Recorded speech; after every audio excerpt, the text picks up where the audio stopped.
Hello everyone. In this session, let us concentrate on priority encoder design.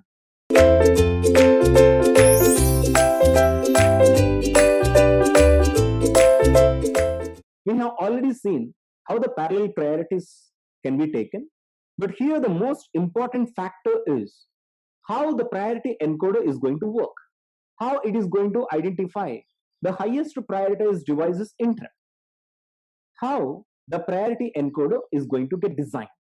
Let us have a look at it. The priority encoder actually works slightly different than the regular encoder. Regular encoder, as you people already knew, that it is going to work slightly different than the priority encoder. Regular encoder is an opposite mechanism of a decoder. But when it comes to the priority encoder is going to observe only which is the most significant digit that is set. Let us say these are the digits that are connected to the priority encoder. If one of the most significant digit is equal to 1, it don't even bother about the least significant digits at all. Let us say if the first digit is equal to 1, then it don't even bother about the next digits. Let us say in this case 1, 1, 1, 1, 1. If all the digits are equal to 1, the priority encoder is only going to consider the most significant digit.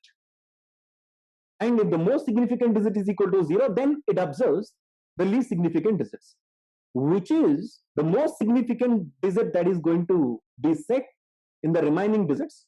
The priority encoder is going to take that value. Now let us understand how the priority encoder is actually going to be designed in this case. Let us have a look at it. You know that the interrupt register has a corresponding digit to each and every peripheral device that is connected to the system. Here in this case, as the disk is the fastest device, it gets the most priority. As the keyboard is the slowest device, it gets the least priority. Mask register works in conjunction to the interrupt register. The rule of the mask register is most significant digits will be set and the least significant digits will be cleared to 0. Now once again, let us say, take an example and understand it. At this particular point of period, only printer is interrupting, let us say. Printer value is set to be 1. Okay. Now the mask register, as it is already watching the interrupt register, it is going to observe which is the most significant digit that is set in the interrupt register. The most significant digit that is set in the interrupt register is the printer's digit. Disk digit, of course, it is the most significant digit actually, but disk, as it is not producing any interrupt, it observes the next digit. Of course, the printer is set to be 1.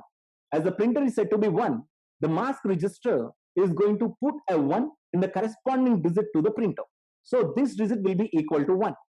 So to this digit, all the most significant digits will be set, all the least significant digits will be cleared. If you can actually understand, this mechanism will actually allow the highest prioritized device can interrupt when a least prioritized device is still servicing. But the least significant digits, as they are cleared to 0, the lowest prioritized device cannot interrupt when a highest prioritized device is already interrupting. So now actually when you can understand this whole mechanism of the interrupt register, mask register and the AND gates and the encoder collectively to be referred to as a priority encoder. This is all about a priority encoder. Simply this is not a priority encoder. The total priority encoder mechanism contains these different components. One is the interrupt register, second one is the mask register, of course these AND gates which are going to end all the corresponding digits of the interrupt register and mask register, and finally the encoder that is used in the system. Collectively all these three components are to be referred to as the priority encoder. Thank you.